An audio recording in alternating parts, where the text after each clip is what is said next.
Aquí nos tocó ahora trabajar en un formato híbrido, justamente con un cupo limitado aquí de forma presencial, pero también agradecemos a la gente que se pudo conectar desde su casa o lugar de trabajo.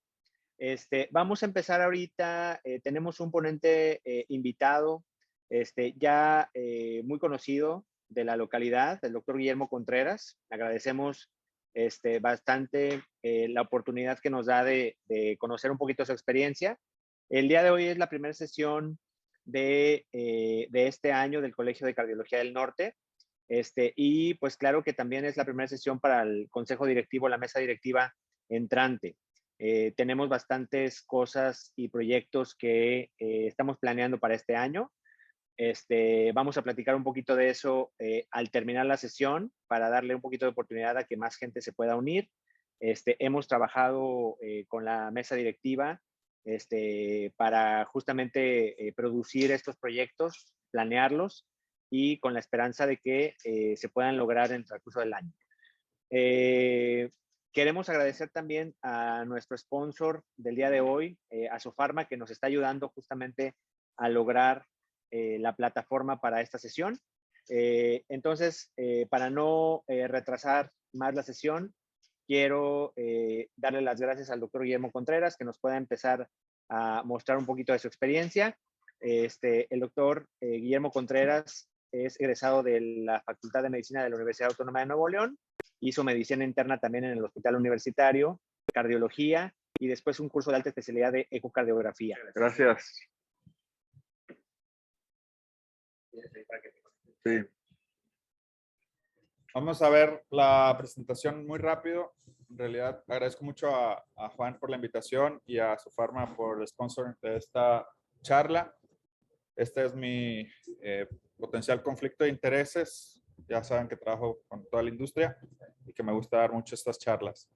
Vamos a ver un tema muy relevante sobre hipertensión arterial y en lugar de tratar de dar esta plática como clásicamente se da de definiciones, estadísticas aburridas y eso, vamos a dividirla en 3 puntos. El primer punto va a ser una plática corta, datos muy concretos sobre actualidades de hipertensión. Después vamos a ver un par de casos clínicos y vamos a ver la mesa de debate que nos gustaría tener, ya sea con la gente en línea o con las personas que están aquí presentes.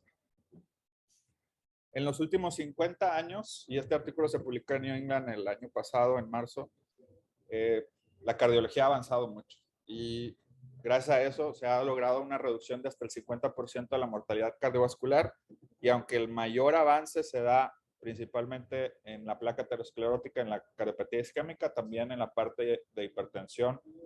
Digo, si nos regresamos 50 años atrás, no teníamos más de los 100 fármacos que ahorita tenemos para hipertensión.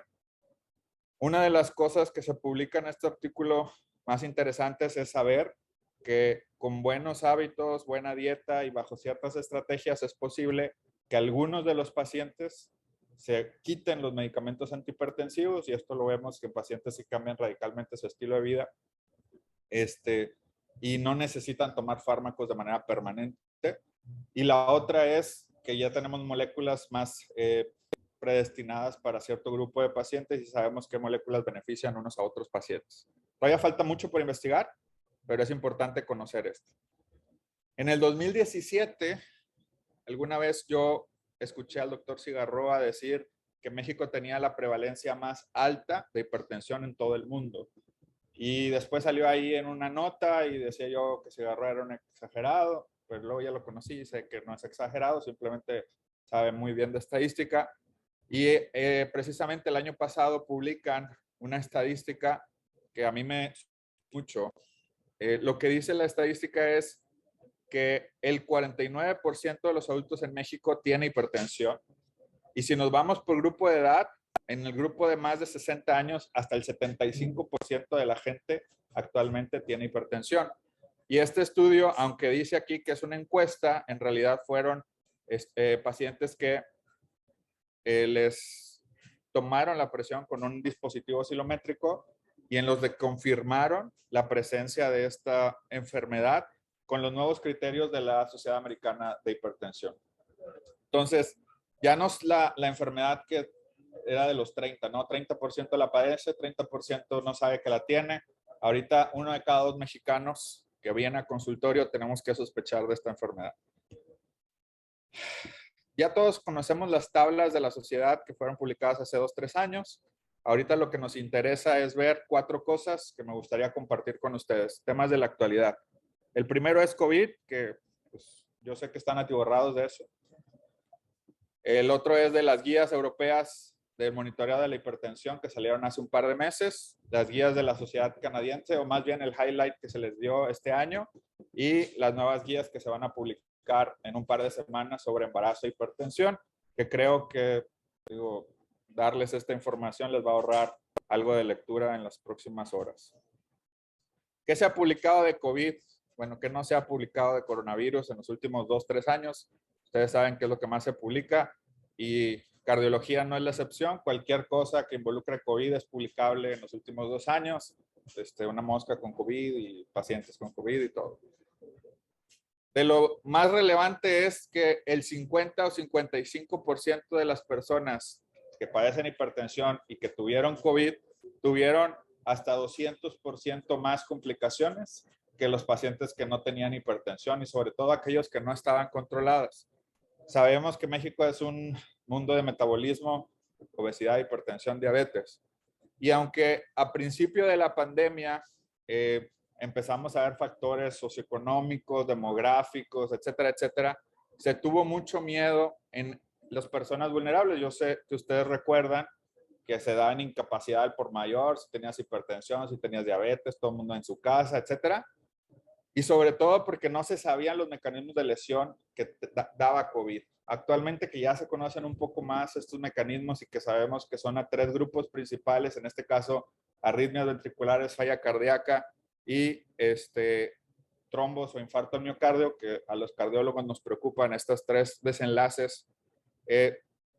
Todos pensábamos que los receptores de la ECA y el virus, y se publicó al inicio, muy inicio de la pandemia, que quienes tomaban antihipertensivo eran los que peor les daban. Los 2 o 3 artículos asiáticos que dieron esto hicieron una revolución y yo recibí muchas llamadas, estoy seguro que ustedes también, de gente que preguntaba, tengo que suspender mis medicamentos, ¿qué me va a pasar? ¿Estoy en más riesgo? ¿No estoy en riesgo? Etcétera.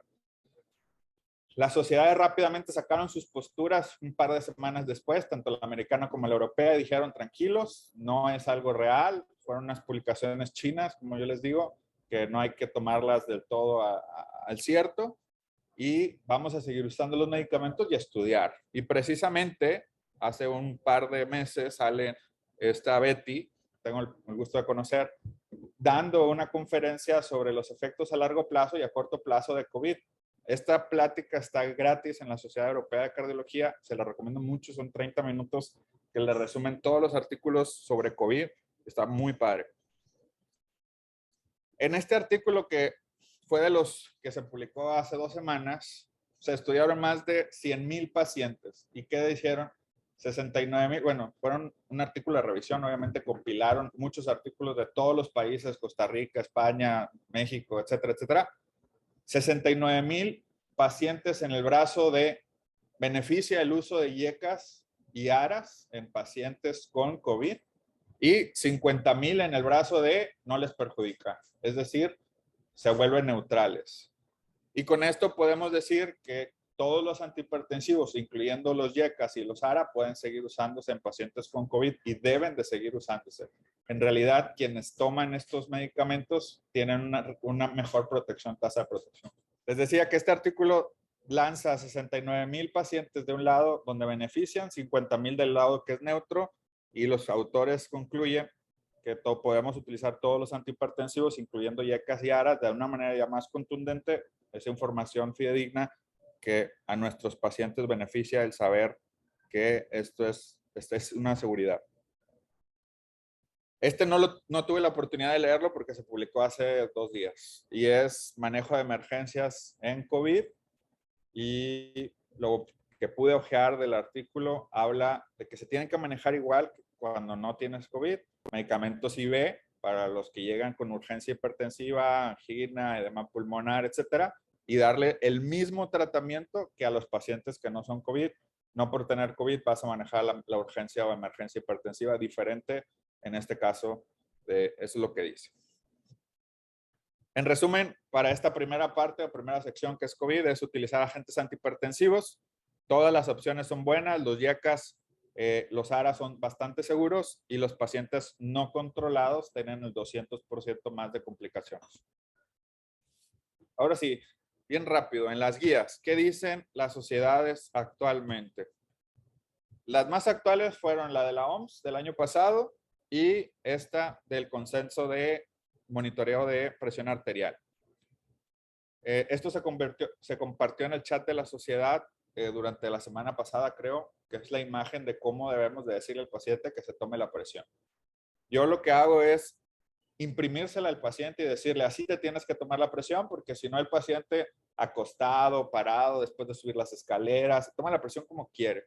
Y es muy importante el monitoreo en casa, pero tienes que decirle cómo.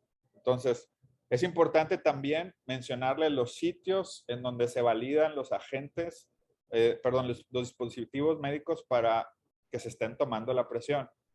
Aquí llegan a la farmacia y ahorita les voy a poner un ejemplo de que compran cualquier dispositivo y luego te están hablando que la presión está súper alta y en realidad tienen que revisar y mis pacientes al menos ya saben que si van a comprar un dispositivo, tienen que checar que su dispositivo sea validado para estarse tomando la presión. Esto es lo que les decía. A mí me cae muy gorda esta marca, no la voy a mencionar, pero la venden en farmacias locales aquí. Una presión de 180, 160, pues sabemos que no es real, ¿verdad? Y el paciente me habla a las 10 de la noche, me manda un mensaje de qué va a hacer con esa presión y lo único que menciono es, no es real la presión, cambia el aparato. ¿Por qué? Porque ya me metí, chequé, ese aparato no está validado. Hubo algún par de pacientes que me decían, es que el iPhone me marca la presión. ¿Y cómo te toma la presión? La ponían el dedo en la camarita y me les mandaba la presión. Y esto es una realidad que cada vez los pacientes buscan más la monitoreo, pero hay que orientarlos en dónde tienen que buscar esto. Y esto es lo que dice StrideVP, que el 8% de los aparatos que se venden en el mercado, solo el 8% está certificado para monitoreo en casa. Entonces esto lo tienen que saber nuestros pacientes y esto es algo que sale en las nuevas guías, que no por ser vendido. A veces certifican un modelo y la marca se agarra de ahí para decir que está certificada y lanza 6, 7 modelos y en realidad nada más es uno el que está certificado. Aquí están todas las marcas en la página de Validate BP, que esta es la americana, con el protocolo americano y realmente hay aparatos muy baratos. A mí me ha tocado ver aparatos de 15, 20 dólares validados, certificados, contra aparatos de mucho más per costo, ¿verdad? Hay una tabla que me gustó mucho de 4 escenarios clínicos en los cuales el paciente se toma la presión. El primer escenario es el de la consulta.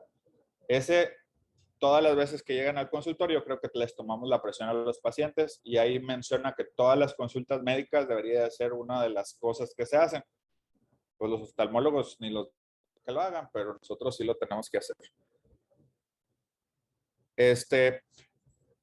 El diagnóstico para hipertensión en consultorio es 140-90 y eso lo sabemos.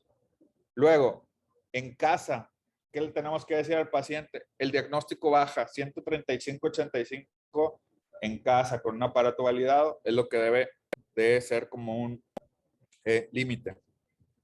Y en casa es donde debe de ser mejor el seguimiento a los pacientes. Y ahí vienen unas recomendaciones que les voy a decir brevemente cómo debemos de pedirle al paciente que se monitorice.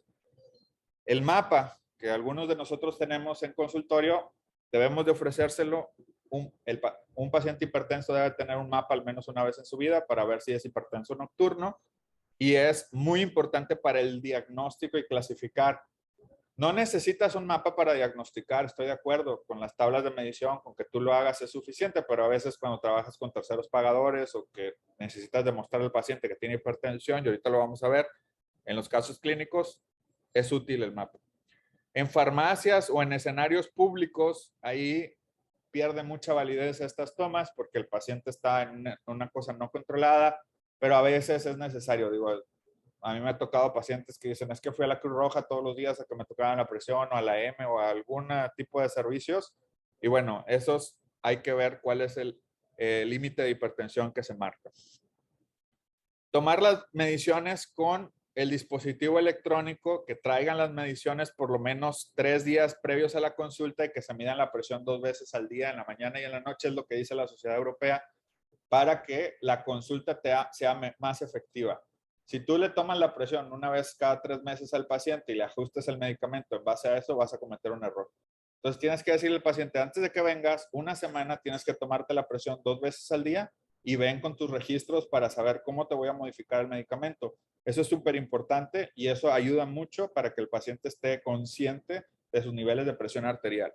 Y a largo plazo, ya les dices, tómatela 1 o 2 veces por semana o cuando te sientas mal, porque tampoco, luego se vuelven adictos y te traen gráficas y más gráficas y yo creo que a todos les ha pasado que llegan pacientes con libros de tomas de presión y quieren que analices toma por toma. Ahí me tomé algo y ahí no sé qué y ahí, y empiezan a tomar sus decisiones en base a sus tomas y ahí tienes que pararlos. Y eso está en las guías.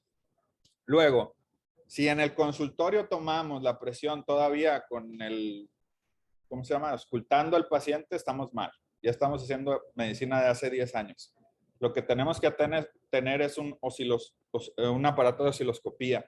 Y ese aparato es un aparato electrónico que ya está validado, ya hay varias marcas en el mercado, y tenerlo. Y eso es lo que tiene que tener en el consultorio para tomar la presión al paciente. Si no tengo un osciloscopio, porque es caro, pues entonces la segunda mejor opción es tomarle la presión manual al paciente. Siempre se tiene que tomar en los 2 brazos, al menos en la primera consulta, y verificar que no haya la diferencia que todos conocemos. Porque luego el paciente trae esa teoría de que el brazo izquierdo porque está más cerca del corazón y todas esas mentiras, ¿no? Entonces, hay que verificar que no esté más de 20 milímetros de mercurio. Si está más de 20 milímetros de mercurio, lo mandas a imagen para estudiar los troncos supraórticos. Y si está menos de 10 milímetros, no hay ningún problema.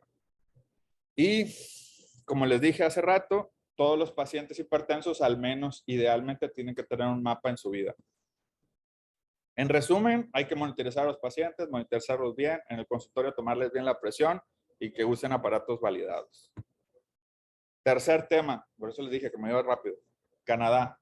¿Qué dijo Canadá en el último 6 meses? Bueno, los highlights de hipertensión que ellos sacan son 3 o 4 puntos muy importantes. Les ahorro esta guía. Lo mismo que los europeos.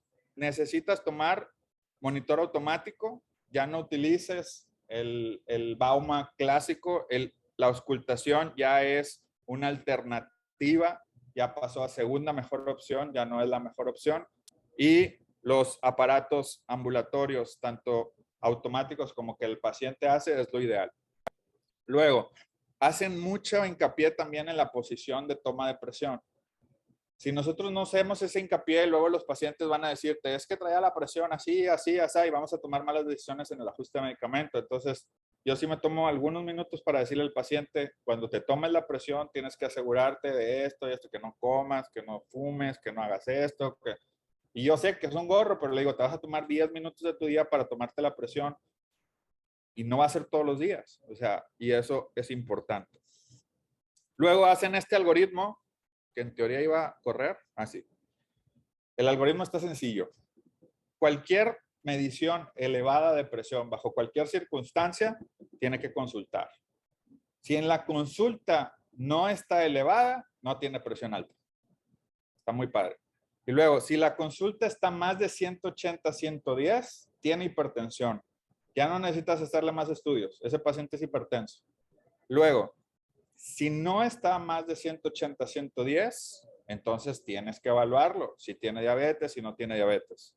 Si tiene diabetes, el rango baja a 135, 85. En automático y manual 140, 90. Si en el consultorio le tomaste la presión alta, pero no es 180, entonces mándalo a mapa. Porque probablemente ese paciente tiene presión alta. Si en el mapa o en la vigilancia ambulatoria el paciente se sigue tomando la presión alta y te trae una tabla que está hipertenso, pues entonces es hipertenso. Y si en el mapa sale que está normal, a pesar de que tú le tomes la presión ligeramente alta, entonces es una bata blanca y eso no se considera hipertensión a largo plazo. Es importante esto porque hay pacientes hipertensos con fenómeno de bata blanca y eso lo explican en la guía. Y eso es importante porque luego dice el paciente, es que nada más cuando vengo a la consulta se me sube la presión. No, Usted es hipertenso y aparte tiene fenómeno de bata blanca, que eso se tratan diferente según la evidencia científica. ¿Dudas hasta aquí? No, ¿verdad? Todos se lo saben ustedes. Fármacos. Primera línea, todos.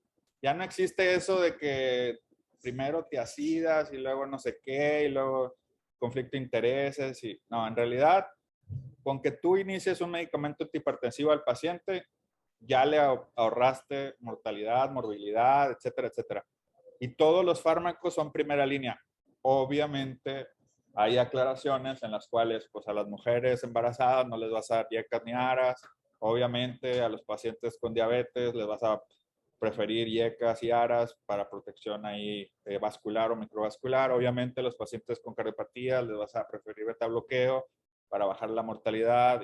Y hay como asegúren, ¿no? Que todos sabemos y todos conocemos ya, pero ya no es la típica de tienes que iniciar primero uno y luego otro. Ahora, de hecho, se tienen que dar píldoras combinadas como primera línea. Y voy a hacer un paréntesis porque yo no conseguí el artículo y ahí a lo mejor me faltó buscarlo más, pero en Australia están haciendo hay un estudio que se llama Quartet, que son las 4 a un cuarto de dosis. Y el beneficio de utilizar 4 píldoras diferentes a un cuarto de dosis es mucho mejor que utilizar 1 o 2 píldoras a dosis completas.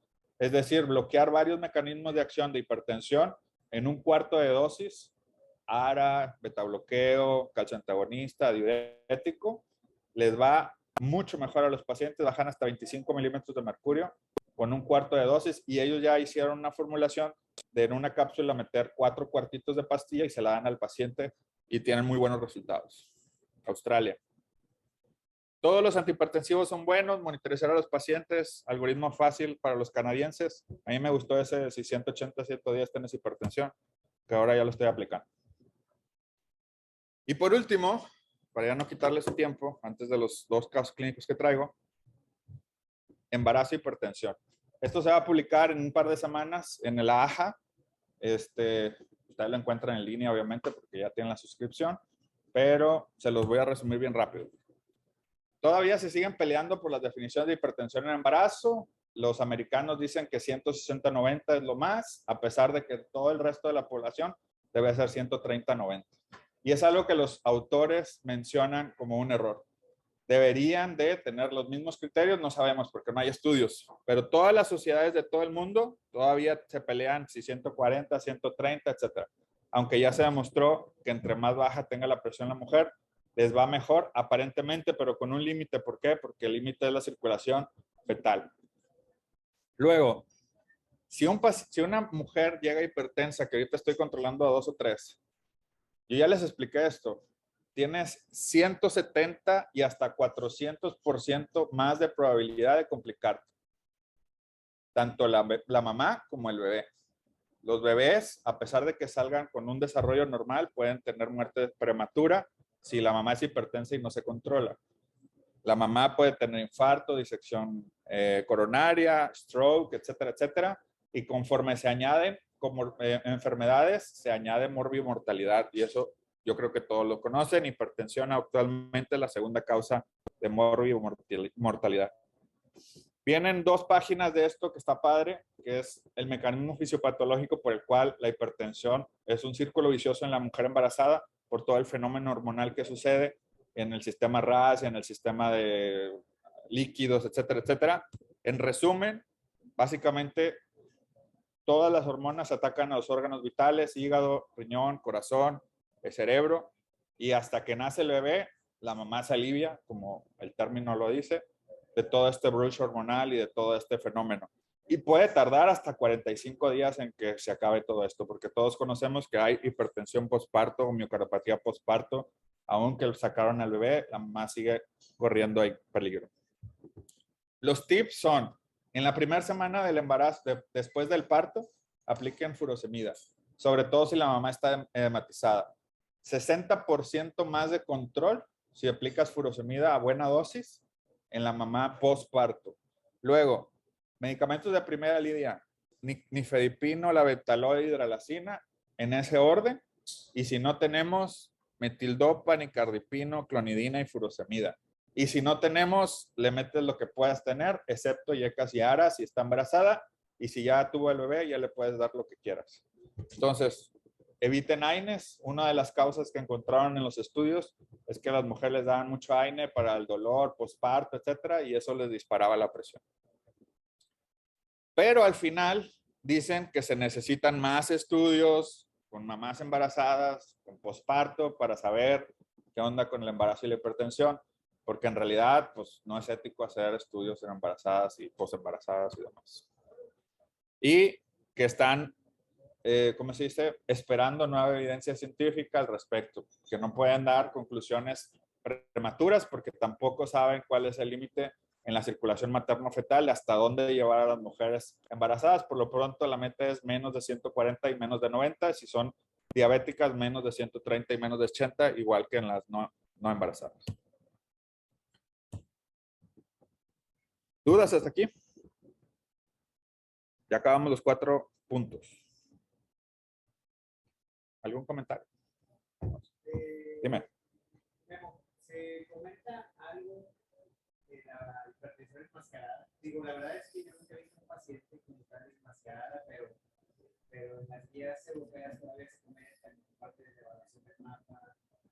En estas nuevas guías canadienses hay algo de eso. Sí, a mí me tocó nada más uno en los últimos años, un paciente que sí agarramos por mapa. Me acuerdo mucho de tiene SAOS él y hacía hipertensiones nocturnas. Él hacía como edemas flash, así se despertaba y decía, es que no puedo dormir y me han dicho que la presión y me han dicho que la presión y presión normal, cada que se la medíamos normal, hasta que le puse un mapa y le dije, pues tienes todos los factores de riesgo para SAOS, está gordito, cuello ancho, etcétera, etcétera. Y en la noche 200 de presión. Ese es un diagnóstico de por qué usar el mapa, porque pues nadie se va a levantar a las 2 de la mañana a checarse la presión, ¿verdad? Yo sí trato de a los pacientes al menos una vez que tengan un mapa, a veces ni se los cobro, o sea, se los pongo nada más para tener un control sobre ellos. Yo creo que si lo buscamos más intencionadamente, lo vamos a encontrar más. El asunto es que nuestros pacientes ya vienen muy seleccionados, entonces ya pasaron por primer contacto, a veces por segundo contacto, y que te llegue un paciente así, está difícil. Pero sí, o sea, sí me tocó uno que le tomaba la presión y normal, en consultorio normal, y me decía, es que cada que voy a consulta está normal. Y hasta que le pusimos el dispositivo, salió ahí. Iban a ser 3, pero les voy a poner 2 casos. El último no se los puse para ir a la cata rápido. Estos pacientes los vi en estas últimas 2 semanas, Richard y Uri, que son chicos jóvenes. A Ricardo me buscó porque 2 hospitales diferentes le dijeron que tenía que ver un cardiólogo. Él se fue a hacer check-ups y en el primer hospital le dijeron, es que tu presión subió a más de 200. Y ahí están los resultados de la prueba de esfuerzo. En la etapa 2 y 3, 250/70, 215/80. Y le dijeron, pues tienes que ver el cardiólogo. Y en otro hospital lo infartaron. O sea, le dijeron que tenía un infarto porque le tomaron este electro y el electro decía que tenía infarto. Entonces, pues lo asustaron. Entonces llega conmigo y me dice, quiero saber si estoy infartado y por qué me subió tanto la presión. Yo le tomé un electro, lo exploré, lo revisé y a mí me parecía un chavo normal, hacía ejercicio, no sobrepeso, absolutamente nada de factores de riesgo, no fuma, etcétera. ¿Sí? Y como antecedentes tampoco. Y le dije, ¿sabes qué? Se me hace que te hicieron mal la prueba de esfuerzo, entonces hay que hacerla de nuevo. Subí a la banda, me acuerdo de ese mismo día, la primera consulta, le dije, ¿traes ayuno? Sí, va, vamos. Paré la prueba de esfuerzo a los 6 minutos cuando él apenas iba a empezar a hacer su ejercicio, porque él me decía que hacía entrenar, porque sí, 210 de presión, y para mí yo lo considero una respuesta hipertensiva, no necesito saber más, ya tenía una prueba de esfuerzo que había llegado al 100% sin cambios electrocardiográficos, y le dije, ¿sabes qué? Esto es real, te sube mucho la presión, empezó con una presión de 130, 140, y en menos de 5 minutos, al minuto 6, 210. Entonces lo empecé a estudiar, y de las primeras cosas que le hice fue un eco con función cardíaca normal, pero con un strain un poquito raro. Y obviamente traigo aquí las imágenes. Espero que se vean allá en el, ¿cómo se dice? En la de esto. Ok, gracias. Perdonen por el nombre, pero bueno. Si ustedes ven ahí, pues es un corazón hipertrófico, remodelado, y que desde que vi ese corazón dije, algo va a traer este muchacho. Les voy a cortar las 70 imágenes que le hice del eco.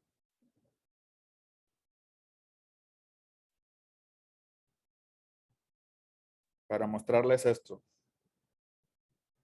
Había una pequeña turbulencia a nivel de válvula aórtica que no me gustaba y un flujo diastólico que no me gustó. Y ya más enfocado descubrimos que tenía una insuficiencia de válvula aórtica. Entonces le dije, maestro, tienes una hipertensión secundaria y lo secundario es que tienes una falla de una válvula, que cuantificada tenía criterios de leve, pero luego se comportaba con moderada. Y en un paciente joven que hace ejercicio, que está remodelado, dije, esto ya tiene por lo menos buen tiempo. Le pusimos un mapa, o le puse un mapa, que es lo que les voy a enseñar. Ay.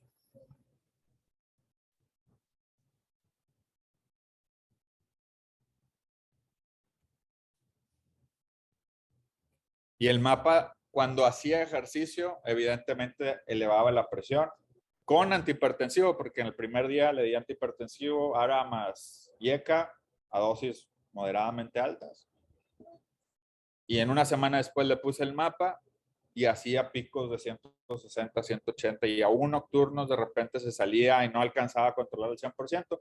Entonces con él decidí darle un poquito de beta bloqueo, un cuartito de pastilla y lo cité en una semana más.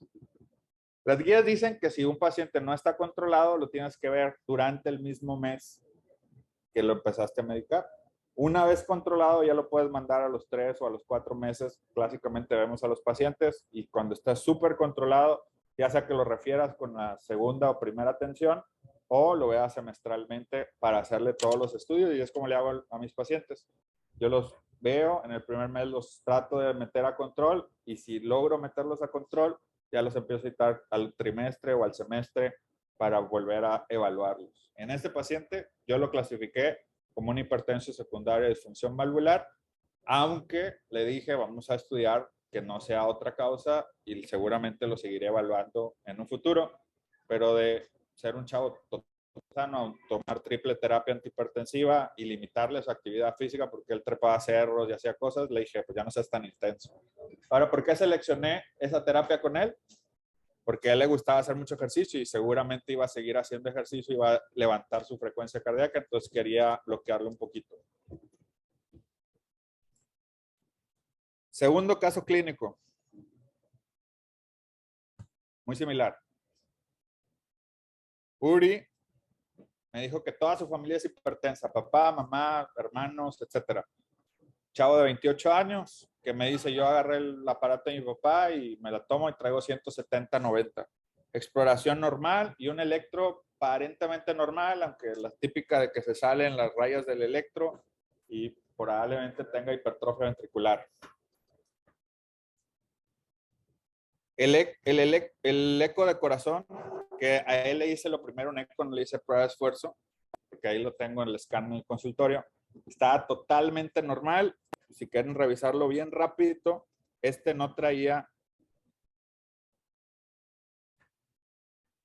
lo que se dice nadita. Función sistólica, función diastólica, válvulas, medidas, todo lo que ustedes quieran hacer. De hecho, hace ratito lo revisé con Katy y con Marcelo. Y es un eco sano de un corazón sano, aparentemente. ¿Por qué? Porque luego lo metí a lo que ahorita está de moda y le hicimos strain.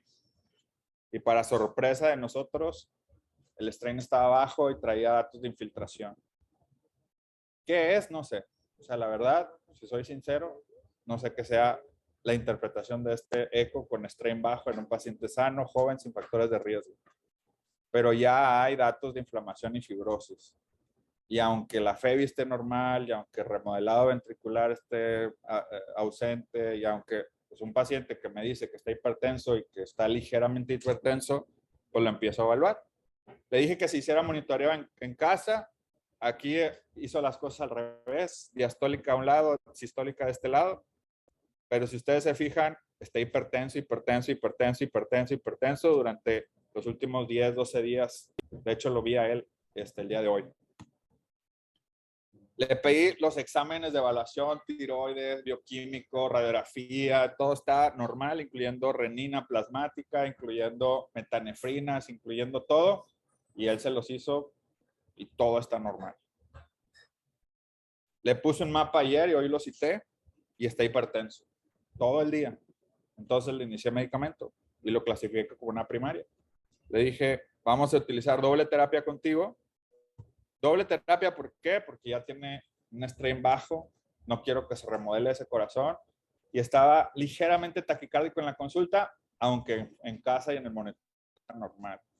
Entonces, lo voy a citar en 2 o 3 semanas para ver cómo respondió, pero pues también es un chavo aparentemente sano, sin factores de riesgo, sin obesidad, no fuma, no absolutamente nada. Y bueno, el abordaje con él hasta ahí va. No sé si quieran comentar algo. Con todo gusto. Gracias. Sí. Él es como hiperdíper, baja mucho la presión nocturna, pero él es un hipertenso, como les dije, perdón, con fenómeno de bata blanca. O sea, en consulta hace 170, pero luego sale del consultorio y hace piquitos, se duerme y baja, y luego otra vez se despierta y hace picos de hipertensión. Si ustedes se fijan, el promedio hipertensivo no es tanto, traen 130, 80, pero en el día trae 140, 90. Y en él me sirvió mucho su monitoreo acá. A mí me ha tocado un par de pacientes, yo creo que a todos nos han tocado, después de vacuna, después de COVID, que ya se describió hasta 45 días después de vacuna y hasta 3 meses después de COVID, tienen cambios de este tipo y me ha tocado strain bajísimos en pacientes, me ha tocado con FEBIs normales, 10 o 12% de strain, y les das YECA, les das beta blocker y 2 o 3 meses después se vuelven a lo normal. Digo, yo sé que todos hemos tenido al menos un paciente así, entonces se los paso al costo. No sé si tengan dudas.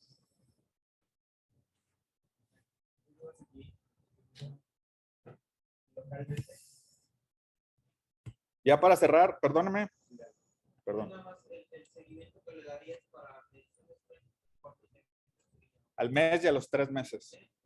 De hecho, ayer se publicó un artículo, perdóname que te interrumpa, porque lo discutí en la mañana con los intensivistas del hospital. Se supone que los alemanes lo que están haciendo es 3, 6 meses y hasta 9 te recomiendan si encontraste en los primeros meses.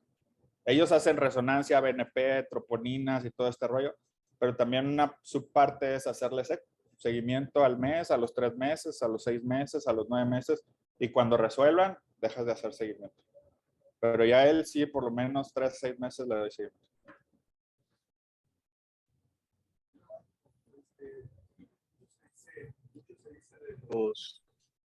De los criterios. ¿Qué te parece la posición de los americanos versus los europeos del criterio o punto de corte más bien para la hipertensión? Es una excelente pregunta. Yo sí voy, cuando yo veo las guías, las veo a qué población voy a consultar. Si yo estudiara, yo consultara nórdicos, pues agarraba las guías europeas para diagnóstico, ¿verdad? Pero como veo latinos, pues agarro las americanas que tienen su subpoblación latina, ¿no? Que son los que metieron a los cortes a los pacientes. Entonces sí creo que debemos de utilizar el corte lo más abajo posible, porque ya se demostró en sprint y en sprint largo, que entre más abajo estén los pacientes y mejor controlados, les va mejor a largo plazo, sobre todo a jóvenes. Sí les digo a los pacientes, no todos los hipertensos necesitan medicamento, porque si tienes bajo riesgo, andas en el 130, 80, etcétera, etcétera, no te voy a dar un fármaco. Cambios en el estilo de vida, ser muy agresivo en eso, pero si ya pasas hasta el 140, no me espero mucho tiempo para modificar la evolución de la enfermedad. Para motivos de clasificación, creo que sí tomaría las americanas con el 130, que las europeas lamentablemente se van a actualizar hasta el 2024. O sea, se van a tardar 2 años más en salir las nuevas guías actualizadas. Pero Sprint, el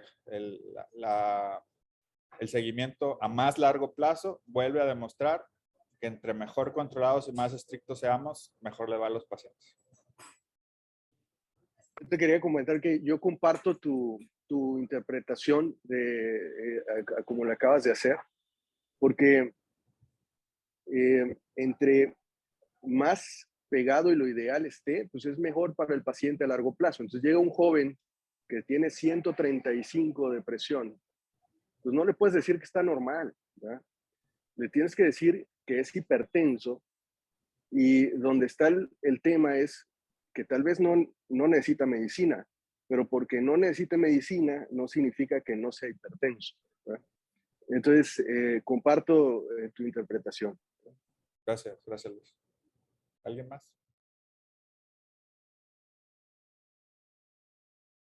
Hay muchas estrategias que ya están como los caminos que puedes llegar a seguir.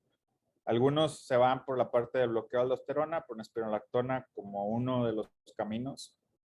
Trato de ver al paciente no como un hipertenso, sino como un paciente individual, porque no es lo mismo llegar con un paciente metabólico, etcétera, etcétera, a una paciente que no tiene factores de riesgo, no fuma, no. Se trata de individualizar, no es lo mismo un hombre que una mujer. Es más fácil bloquear la aldosterona a una mujer que a un hombre, que a largo plazo puede desarrollar ahí más problemas hormonales y demás.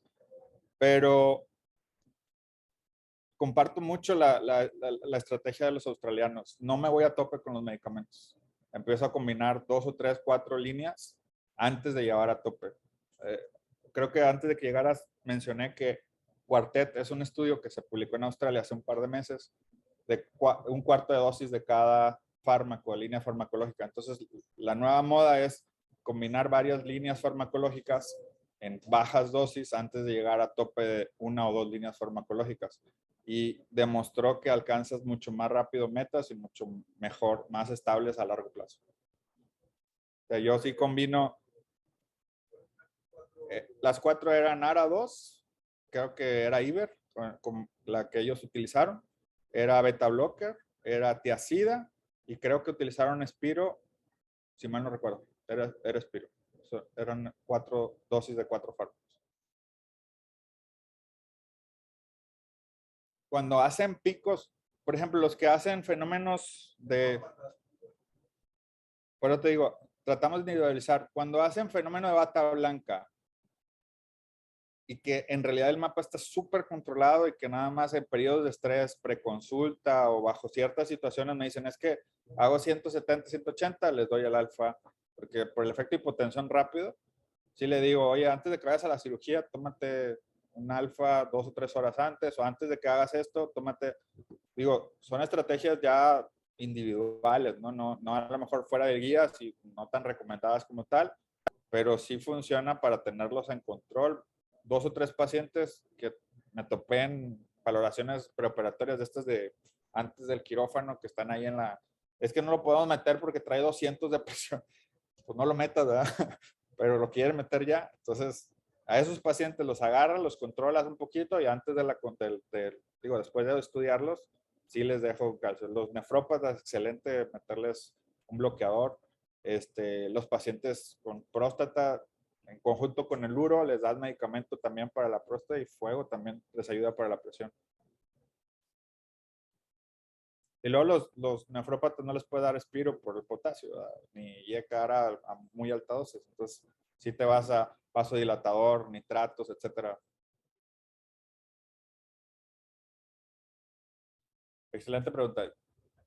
Hago las 2 estrategias dependiendo del paciente. Sí me gusta mucho la pastilla ya combinada porque es más fácil para el paciente tomarse un cuartito, una mitad. Tengo que aclarar que la gran mayoría de las casas que ya tienen pastillas combinadas no vienen ranuradas. Y esto es un problema porque, digo, ojalá vinieran ranuradas para que se tomen una mitad y ya. Pero no, vienen la tabletona así mezclada y hasta a propósito para no cortar. Entonces, a lo mejor si tengo ahí un par de muestras, le digo, inicia separadas y luego las juntamos, pero rápido, en 1 o 2 semanas. Y si no, trato de dárselas ya combinadas y aunque malamente se compran sus cortatabletas, la cortan y van titulando. Porque sí me ha pasado al inicio, sobre todo hace algunos años, que les das una dosis combinada y se potencia mucho. Entonces, el paciente se asusta y ahí lo que tienes que hacer es llevártelo un poquito más tranquilo. Es lo que me ha funcionado.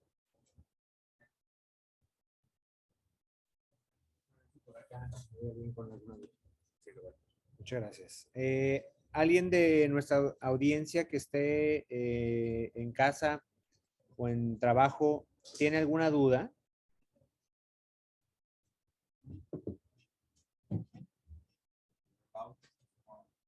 Pues se me hace que esto fue hace ratito.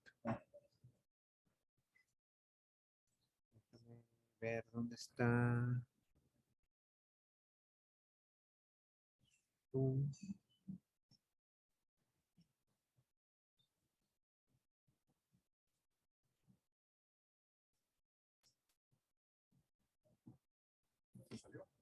No, es que no encuentro la sesión. No sé qué Será. sacar, mira. Me gusta hacer esto. Aquí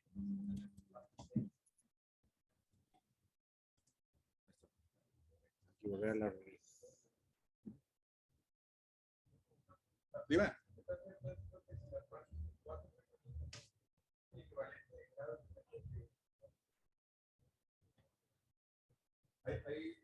Bueno, ¿alguien de los que está por acá tiene alguna duda que desee compartir? Aquí se la preguntamos directamente al doctor Guillermo Contreras. Perfecto. Bueno, si no hay una duda aquí por la audiencia, me gustaría agradecer en nombre del Colegio de Cardiología. Vamos a entregar un certificado justamente de ponente al doctor Guillermo Contreras. Muchas gracias, Memo. Creo que la verdad es que creo que la ponencia del doctor Guillermo nos aportó bastante, o sea, bastante información, bastantes actualidades. Creo que eso nos va a dar bastante pie para seguir conociendo un poquito de hipertensión y claro que para nuestra práctica clínica, digo, nos ayuda muchísimo lo que nos aportó el doctor Contreras. Y por otro lado, ya hablando un poquito más de la parte administrativa, creo que tenemos muchos proyectos este año. Hemos trabajado en conjunto con toda la mesa directiva, los vocales, tanto locales, que son vocales que justamente representan una parte importante de los centros de entrenamiento, tanto IMSS, UDEM, TechSalud, y que claro, Hospital Universitario, y que también tenemos vocales que van a representar esta parte de integración en otros estados, tanto Coahuila como Zacatecas, San Luis Potosí y Chihuahua. Tenemos vocales que van a ampliar un poquito la integración de el personal o el profesional de la salud que se dedica a la salud cardiovascular. Tenemos muchos proyectos en puerta, nos estamos moviendo en el estricto sentido inicial de la organización del colegio. Lo primero que tenemos que hacer como mesa justamente es un acta de asamblea para poder tomar, digamos, el nuevo consejo directivo, tomar el control sobre toda la parte administrativa y a partir de ese punto empezar a mover justamente lo de vigencia en el Consejo Mexicano de Cardiología para que ya como una asociación civil poder aportarle puntos a todos los miembros y creo que esos son parte de los beneficios que buscamos para todos los miembros. Estamos moviéndonos mucho en redes. Sí, los que se han podido seguir a la red de Instagram del Colegio de Cardiología del Norte, se han dado cuenta que hemos tratado de mover un poquito también esta parte para que los miembros que están activos, unidos en el colegio, pues claro que vean un beneficio también de carácter profesional y de carácter de pertenencia, para que se sientan unidos al colegio. La verdad es que el colegio, pues, lo estamos formando todos. El consejo directivo, la mesa directiva realmente es el que está, los que están administrando que esto se dé, pero a fin de cuentas todos somos parte del colegio. Muchas gracias a los que asistieron. La verdad es que yo creo que todos los que estamos ahorita y los que no pudieron asistir también, Esto se va a hacer llegar un poquito más allá. La intención es que todos formemos parte del colegio y que aportemos al colegio, ya sea como ponentes, ya sea con casos clínicos, justamente con su vida profesional diaria, esta parte de compartir en lo que hacemos todos los días en las redes, que ahora es lo que está literalmente lo que la gente ve en otros lugares. Creo que eso es lo que nos va a dar el nombre del colegio en el estado. Tenemos una página de internet que de hecho ya está abierta, ya se compró el dominio para tener la página de internet por los siguientes 2 años, donde como miembros y la gente que esté interesada, claro que va a poder unirse y poder ver los proyectos que tenemos en puerta. Vamos a poder ver las sesiones como esta on demand para que justamente se tenga toda esta disponibilidad de información y el acceso a la información. Estamos platicando también justamente con toda la parte de mesa directiva para completar las sesiones del año. Ya tenemos varias ponencias, así como esta, que queremos darle voz a los ponentes locales. Ya tenemos varias sesiones en puerta. Tenemos el apoyo de algunos industria farmacéutica, que claro que se ha abierto a apoyarnos, como lo hizo hoy Asofarma. Claro que también tenemos en puerta, y creo que es un proyecto que se trajo desde la mesa directiva pasada y que nos frenó un poquito el tema de COVID, el curso anual o el congreso anual que quisiéramos desarrollar este año y que claro que se está buscando el fondeo necesario para poderlo lograr. Entonces creo que hay muchas cosas en puerta.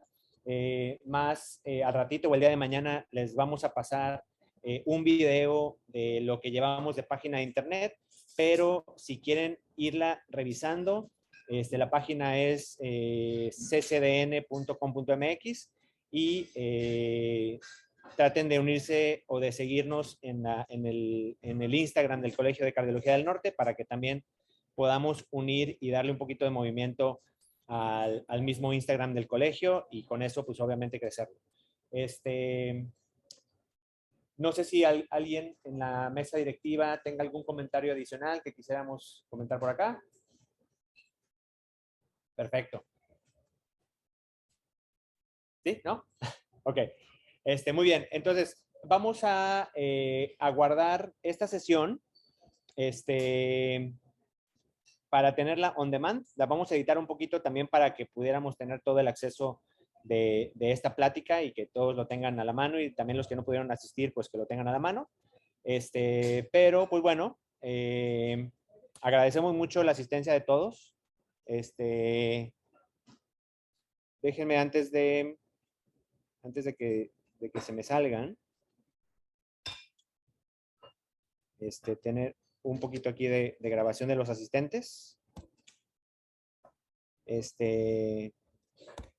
Pero pues bueno, de antemano agradecemos mucho la oportunidad de poder compartir con ustedes esta sesión.